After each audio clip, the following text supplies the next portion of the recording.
Hello students, welcome to online tutorial by Anmi, and we are discussing the chapter structure of atom or atomic structure of class 11th. In the last lecture of this chapter we have discussed about discovery of cathode rays और cathode rays से हमने electron की discovery के बारे में पढ़ा. फिर then discovery of anode rays और एनोड रेस से प्रोटॉन किस तरह डिस्कवर हुआ ये पढ़ा. देन हमने इलेक्ट्रॉन का मास निकाला, इलेक्ट्रॉन का मास पढ़ा, इलेक्ट्रॉन का charge E/m ratio of electron. Similarly proton का मास E/m ratio of proton and charge of proton. जो हमने लास्ट क्लास में पढ़ा था उसमें हमने ये पढ़ा था मास ऑफ इलेक्ट्रॉन कितना था 9.1 into 10⁻⁻31 kg and mass of proton कितना पढ़ा था H प्लस, या फिर हम इसको प्रोटॉन P से डिनोट करते हैं. ये कितना था 1.67 इंटू 10⁻⁻27 kg. ओके, तो अगर हम इन दोनों नंबर्स को कंपेयर करें तो हम ये देखेंगे कि this value is too small. तो हम एक स्टेटमेंट कोट कर सकते हैं कि प्रोटॉन इज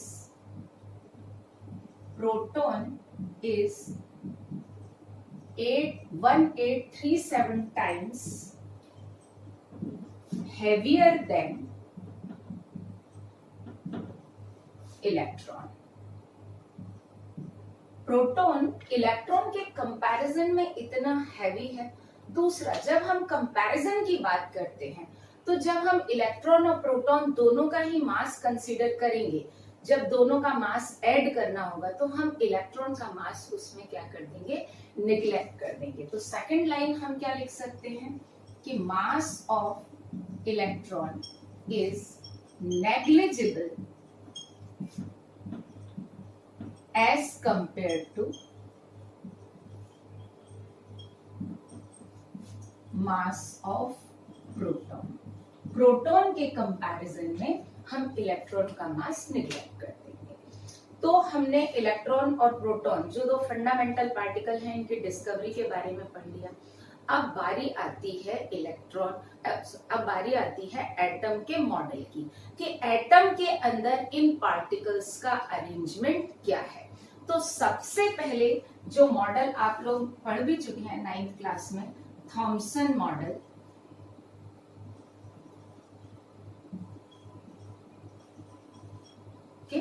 थॉमसन, ये सर जे थॉमसन ने दिया था और उन्होंने एक बहुत सिंपल सा मॉडल दिया था. उन्होंने बोला था atom is a cloud of electron. Atom क्या है, एक इलेक्ट्रॉन का क्लाउड है in which protons are embedded like seeds in watermelon और रेजिन्स इन पुडिंग. तो इसलिए इस मॉडल को वाटरमेलन मॉडल या प्लम पुडिंग मॉडल भी बोलते हैं. ओके, तो it is basically known as plum pudding model.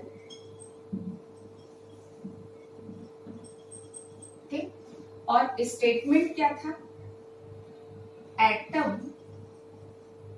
Has cloud of negative charge और electron in which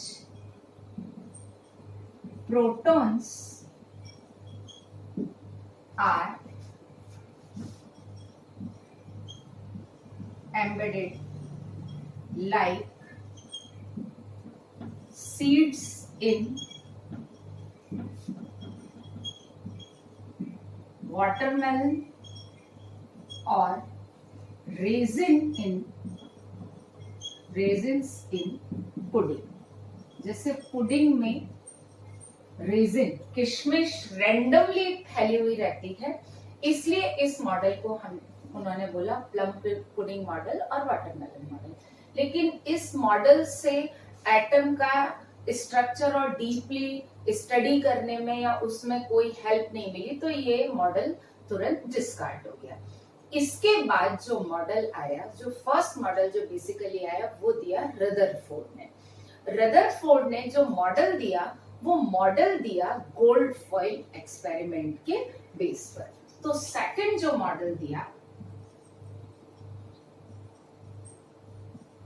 Rutherford model, and basically it was based on gold foil experiment, है ना। ये किस पर, और हम ये बोल सकते हैं it was based on observation of gold foil experiment. It was based on observations of gold foil experiment, right?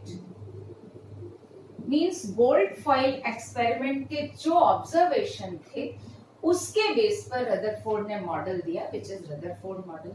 अच्छा, हम जनरली गोल्ड फॉइल एक्सपेरिमेंट को रदरफोर्ड एक्सपेरिमेंट बोलते हैं, बट ऐसा नहीं है।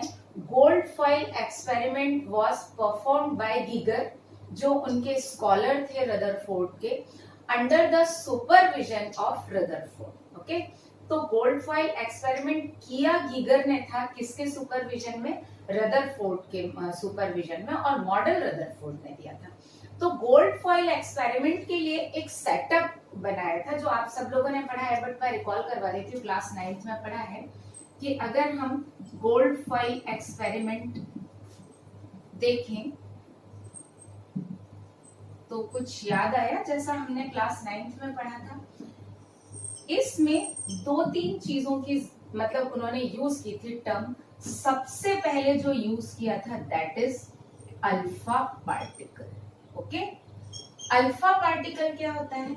Alpha particle is helium nucleus, मतलब helium के एटम में से जब दोनों इलेक्ट्रॉन निकाल दिए तो जो बचा वो क्या हो गया? Alpha particle. So it is identical to helium nucleus. Okay, helium nucleus, या इसको हम ये बोल सकते हैं डबली आयोनाइज्ड हीलियम आयन, मतलब हीलियम को 2 बार आयोनाइज किया, उसमें से 2 इलेक्ट्रॉन निकाला। So alpha particles are identical to helium nucleus. इन पर कौन सा चार्ज होता है? These are positively charged, right.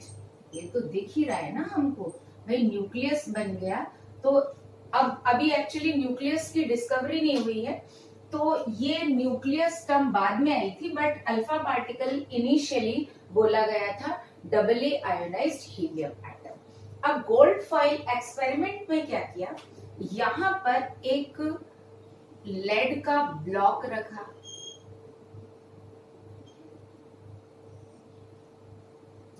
और इस लेड ब्लॉक में एक रेडियो एक्टिव एलिमेंट रखा। एक्चुअली ये गीगर जो है ना वो वर्क कर रहे थे रेडियो एक्टिविटी पर।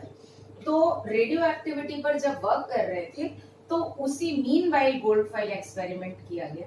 यहाँ पर एक रेडियो एक्टिव एलिमेंट लिया। रेडियो एक्टिव एलिमेंट क्या करते हैं? अल्फा, बीटा, गामा, ये 3 बेसिक रेज होती है। ये स्पॉन्टेनियस इमिशन इनमें से होता ही रहता है, मतलब इनमें से अल्फा रेज, बीटा रेज और गामा रेज कंटिन्यूस निकलती रहती हैं। रेडियो एक्टिविटी हम पढ़ेंगे, कुछ पार्ट स्ट्रक्चर ऑफ एटम में बहुत थोड़ा सा आता है, लेकिन बेसिकली हम इसे क्लास 12th में केमिकल काइनेटिक्स में पढ़ते हैं। और यहाँ पर इस एक्सपेरिमेंट में क्या किया कि इससे अल्फा, बीटा, गामा बहुत सारी रेज निकल ही रही हैं। यहाँ पर उन्होंने क्या किया? एक स्लिट लगा दिया। स्लिट लगा दिया फिल्टर करने के लिए कि रे जो हो ना वो बड़ी फाइन हो, मतलब इतनी मोटी रे नहीं हो जिसमें खूब सारे अल्फा पार्टिकल हो, खूब सारे बीटा और खूब सारे गामा हो। नहीं, उन्होंने एक स्लिट के थ्रू इन रेस को पास किया, और यहाँ पर एक गोल्ड फॉइल रखी, बहुत थिन गोल्ड फॉइल। ओके, बहुत thin, extremely thin gold foil रखी, और उस गोल्ड फॉइल को एक जिंक सल्फाइड से कोटेड सेमी सर्कुलर स्क्रीन के अंदर रख दिया। मैं इसको बिल्कुल सेंटर में बना देती हूँ। यहाँ पर ये गोल्ड फॉइल है, और यहाँ पर क्या किया? उसको बिल्कुल सेमी सर्कुलर स्क्रीन में रख दिए। ये स्क्रीन अंदर से जिंक सल्फाइड से कोटेड थी। जिंक सल्फाइड क्या करता है, जिंक सल्फाइड के सरफेस पर आप ऐसे समझो कि जैसे किसी वॉल पर अगर ब्लैक पेंट हो, क्या हो, ब्लैक पेंट हो, तो उस वॉल पर जब कोई पार्टिकल क्या करेगा, अगर टकराएगा, सपोज दैट ब्लैक पेंट कैसा पाउडर्ड पेंट हो, तो जैसे ही पार्टिकल वहां पे टकराएगा तो वहां पर क्या बन जाएगा, उसका एक पॉइंट बन जाएगा ना, वो टकराएगा वहां पर, उस पॉइंट को बोलते हैं स्किंटिलेशन पॉइंट। क्या बोलते हैं, स्किंटिलेशन पॉइंट। मैं यहाँ पर लिख देती हूँ,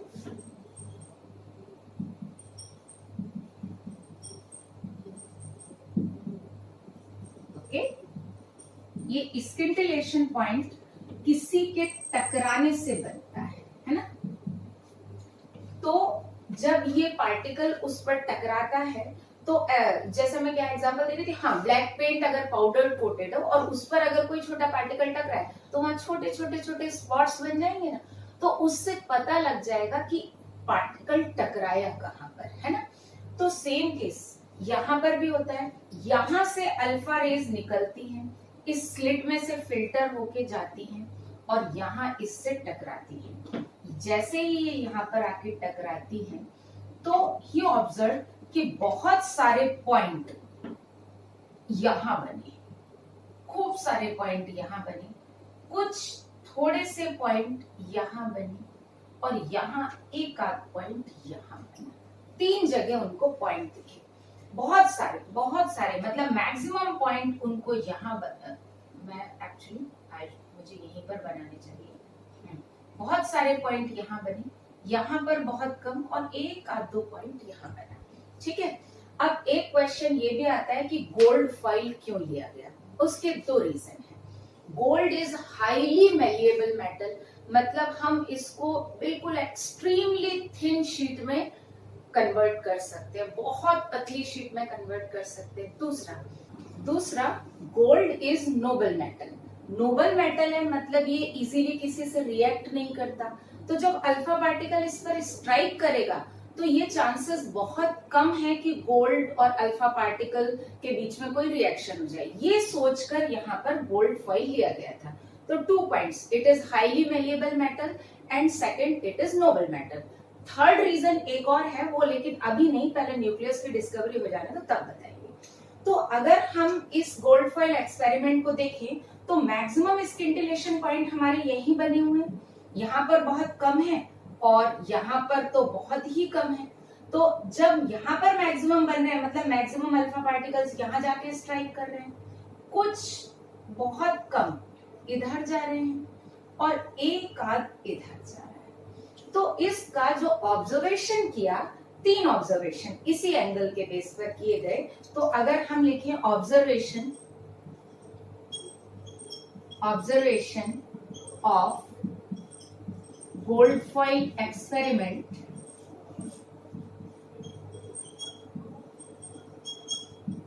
जो 3 ऑब्जर्वेशन जो हमने गोल्ड फॉइल एक्सपेरिमेंट जो 3 ऑब्जर्वेशन हमने किए हैं वही एज इट इज है।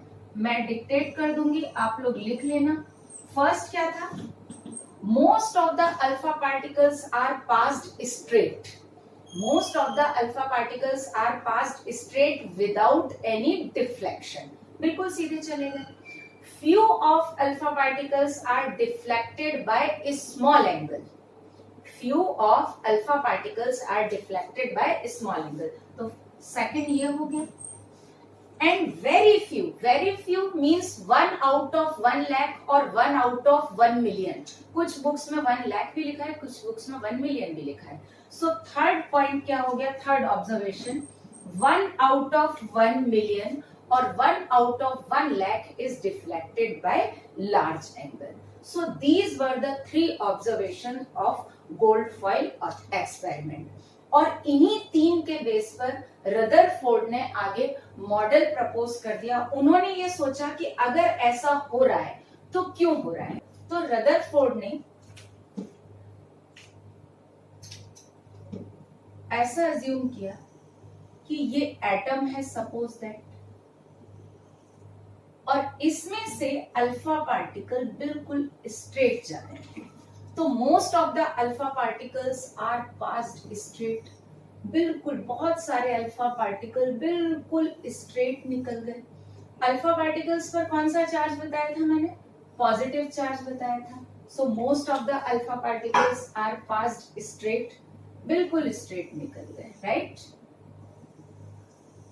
And few are deflected by a small angle, few are deflected by a small angle in this way, okay, कुछ बहुत थोड़े हैं जो स्मॉल एंगल से हो गए, and some are deflected by large angle और बाउंस बैक। तो जब हम बाउंस बैक की बात करते हैं और लार्ज एंगल की बात करते हैं तो उसके लिए टकराना जरूरी है। सो ही अज्यूम कि यहाँ सेंटर में एक पॉजिटिवली चार्ज सेंटर होना चाहिए, because alpha particles are positively charge, we know alpha particles are positively charge, right. और जब कोई पॉजिटिवली चार्ज पार्टिकल किसी पॉजिटिव चार्ज से टकराएगा तो क्या हो जाएगा? बाउंस बैक हो जाएगा। तो ये रदरफोर्ड ने सोचा कि ऐसा होगा कि एटम के सेंटर में एक पॉजिटिवली चार्ज सेंटर होगा, जब अल्फा पार्टिकल उससे स्ट्राइक करते हैं तो बाउंस बैक हो जाते हैं। अब इसके बेस पर ही रदरफोर्ड ने अपने मॉडल के अजम्पशन या पोस्टुलेट दे दिए, है ना। तो रदरफोर्ड का जो एटॉमिक मॉडल है, जिसको हम प्लेनेटरी मॉडल भी कहते हैं, क्यों कहते हैं अभी ये मैं बताऊंगी। तो now we come at Rutherford's atomic model, इसके postulates which is also known as planetary model। अब इसको प्लेनेटरी मॉडल क्यों बोलते हैं ये अभी क्लियर हो जाता है। तो हम वन बाय वन इसके सारे पोस्टुलेट देख लेते हैं, ठीक है। सबसे पहला उन्होंने बताया most part of the atom is empty, इसीलिए अल्फा पार्टिकल बिल्कुल सीधे निकल गए, राइट। तो first is most part of the atom is empty, ज्यादातर भाग बिल्कुल खाली है, इसलिए अल्फा पार्टिकल बिल्कुल स्ट्रेट निकल गए। सेकंड जो उन्होंने बताया, हाउएवर ये सेकंड वाला हम लास्ट में भी लिख सकते हैं, बट मैं यही बता देती हूँ, एक्सप्लेनेशन में आसानी रहती है। Atom is electrically neutral, so in an atom number of electrons and protons are equal, okay। So atom is neutral, that is in atom number of electron and proton are equal, इन दोनों का number कैसा होता है? बिल्कुल equal होता है। उसके बाद उन्होंने बताया कि जितने भी एटम में प्रोटॉन होते हैं they are collectively present at the centre of atom, मतलब सारे प्रोटॉन कलेक्टिवली सेंटर में प्रेजेंट होते हैं। तो सेंटर पर कौन सा चार्ज आ गया? पॉजिटिव चार्ज आ गया, and this centre is named, this positively charge centre is named as nucleus by Rutherford. Okay, so all protons are collectively present at the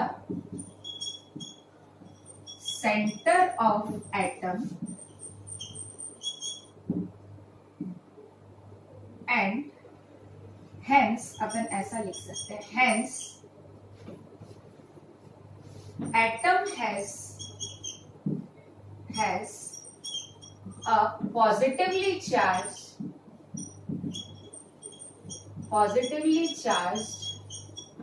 center which is named as nucleus by Rutherford. तो Rutherford ने nucleus का क्या किया? Discovery किया, which is named as nucleus, okay? अच्छा, एक चीज और मैंने आपको बताई थी कि स्टार्टिंग में लिखा था कि इलेक्ट्रॉन का मास प्रोटॉन के कंपैरिजन में नेग्लिजिबल होता है। तो अगर हम देखें तो एटम में जो मास है वो सिर्फ प्रोटॉन के कारण है, और सारे प्रोटॉन कहाँ कलेक्टेड हैं? सेंटर में। So we can write whole mass of atom, whole mass of atom is concentrated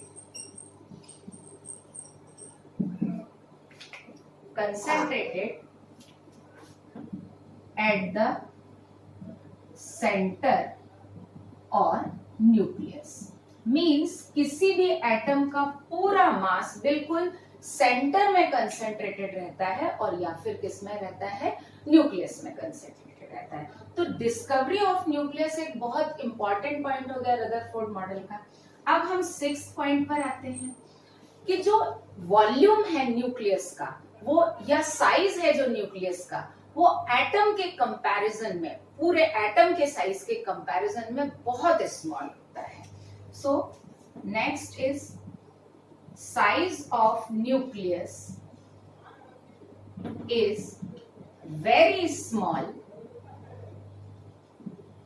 as compared to size of atom। Atom के कंपैरिजन में न्यूक्लियस का साइज जो है वो बहुत कम होता है। कितना होता है ये भी अपन डिस्कस करेंगे। देन सॉरी, ये 4th पॉइंट था और ये 5th पॉइंट हो गया। ओके, अब बात आती है, ये तो न्यूक्लियस के बारे में बात हो गई कि मास पूरा कहाँ रहता है? सेंटर में रहता है, और उसके बाद न्यूक्लियस पॉजिटिवली चार्ज है, मोस्ट पार्ट एटम है। अब इलेक्ट्रॉन कहाँ रहते हैं? Electrons revolve around the nucleus at very high speed in concentric circular path. Electron इस न्यूक्लियस के चारों तरफ एक कंसेंट्रिक सर्कुलर पाथ में हाई स्पीड से घूमते रहते हैं। तो क्या दिया? Electrons revolve around the nucleus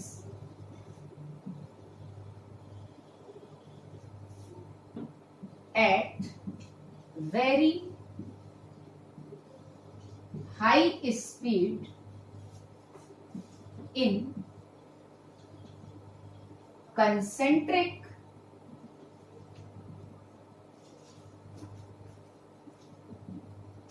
circular path।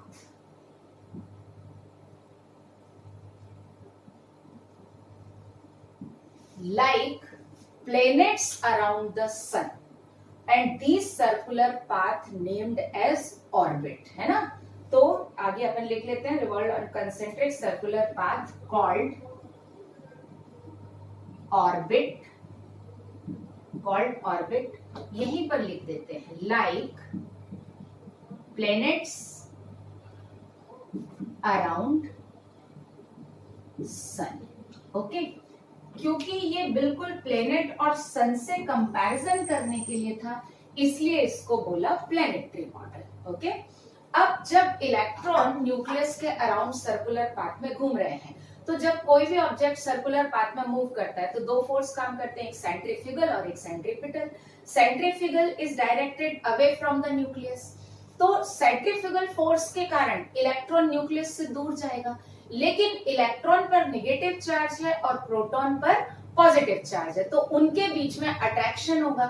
तो ये फोर्स ऑफ अट्रैक्शन और सेंट्रीफ्यूगल फोर्स एक दूसरे को क्या करते हैं? बैलेंस करते हैं। ये पॉइंट दिया था 7th रदरफोर्ड ने। Centrifugal force arise due to high velocity of electron is balanced by force of attraction between electron and nucleus। Okay, centrifugal force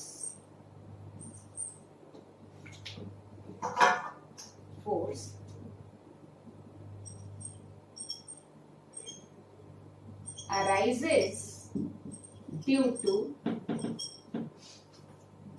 high speed of electron is balanced by force of attraction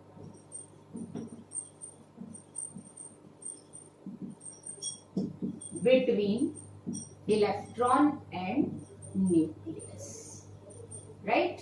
तो जो centrifugal force arise होगा वो force of attraction से क्या हो जाएगा, balance हो जाएगा। So these were the main postulates given by Rutherford to propose the model।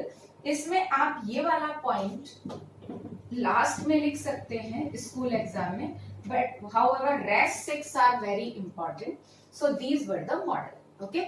अब जब रदरफोर्ड के मॉडल का अगर हम देखें तो रदरफोर्ड के मॉडल में बहुत सारी चीज हो गई। एक तो न्यूक्लियस नाम की चीज पता चल गई और उन्होंने इस एक्सपेरिमेंट से न्यूक्लियस का साइज भी निकाल लिया, okay.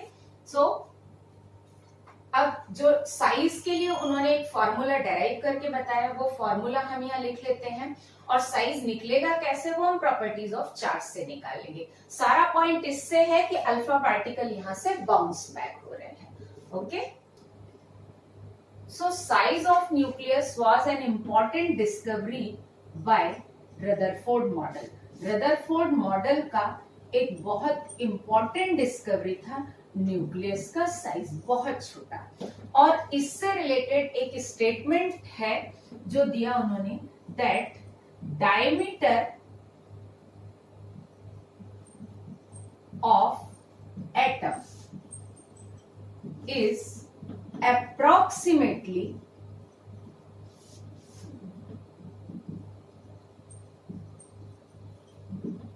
10⁵ times higher than diameter of nucleus. Means nucleus से एटम का डायमीटर अप्रोक्सीमेटली 10⁵ टाइम्स हायर रहता है। और उन्होंने अपने एक्सपेरिमेंट से, बोल्ड फॉइल एक्सपेरिमेंट से न्यूक्लियस के रेडियस को लेकर एक फॉर्मूला डेराइव किया, that R equals to R0 A and cube root of A, where R is radius of nucleus,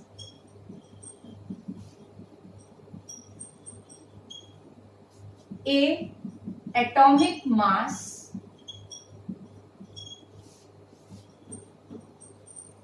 of element, जिस एलिमेंट के न्यूक्लियस का रेडियस फाइंड करना है, A उसका एटॉमिक मास, एंड R0 एक कांस्टेंट है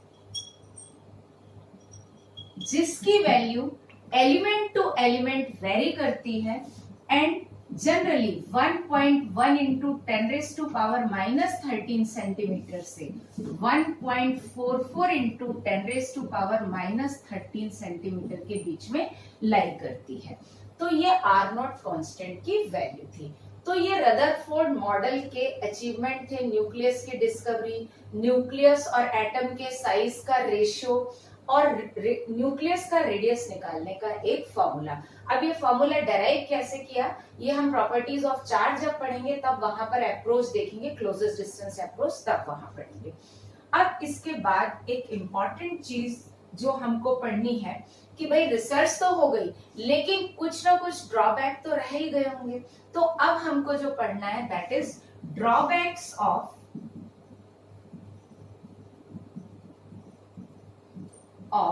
Rutherford's model.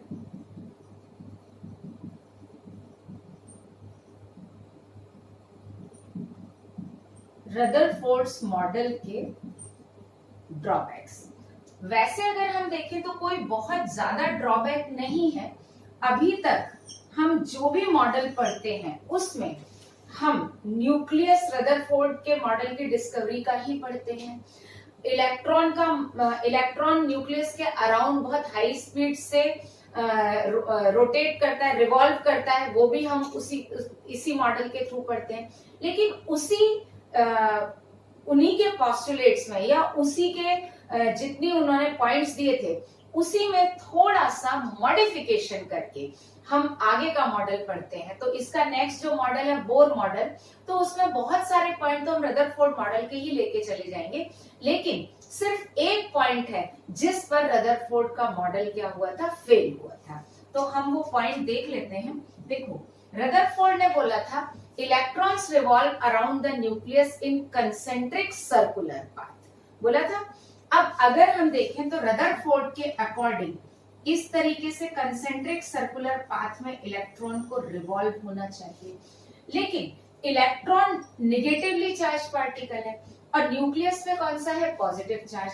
इनके बीच में अट्रैक्शन तो होगा।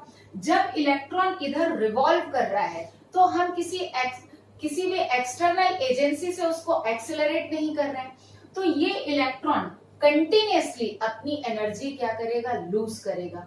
एनर्जी लूज करेगा तो इसका सेंट्रीफ्यूगल फोर्स कम हो जाएगा, और सेंट्रीफ्यूगल फोर्स कम हो जाएगा तो ये न्यूक्लियस की तरफ अट्रैक्ट हो जाएगा, और जब ये न्यूक्लियस की तरफ अट्रैक्ट हो जाएगा तो इसका पाथ सर्कुलर ना होते हुए कुछ इस तरीके का स्पाइरल हो जाएगा, जिसमें अट्रैक्टिव फोर्स डोमिनेट होता जा रहा है और इलेक्ट्रॉन न्यूक्लियस की तरफ अट्रैक्ट होता जाएगा, और फाइनली वो इलेक्ट्रॉन न्यूक्लियस में आके ड्रॉप हो जाएगा।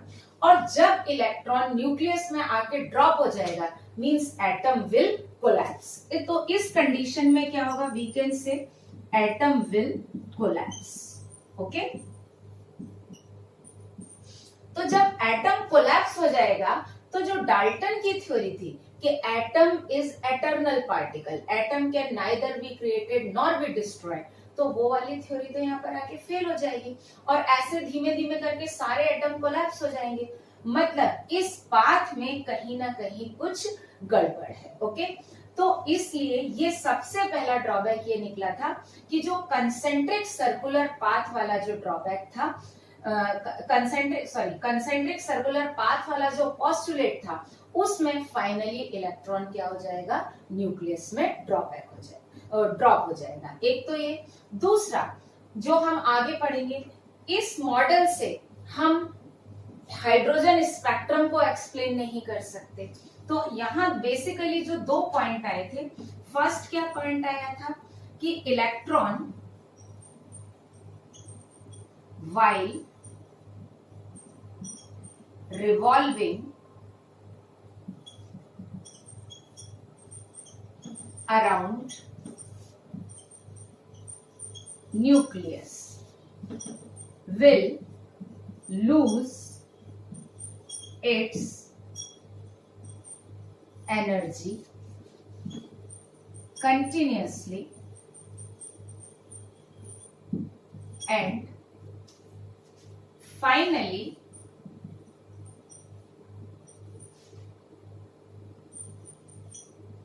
drop in the nucleus। Okay, एक पॉइंट तो ये हो गया।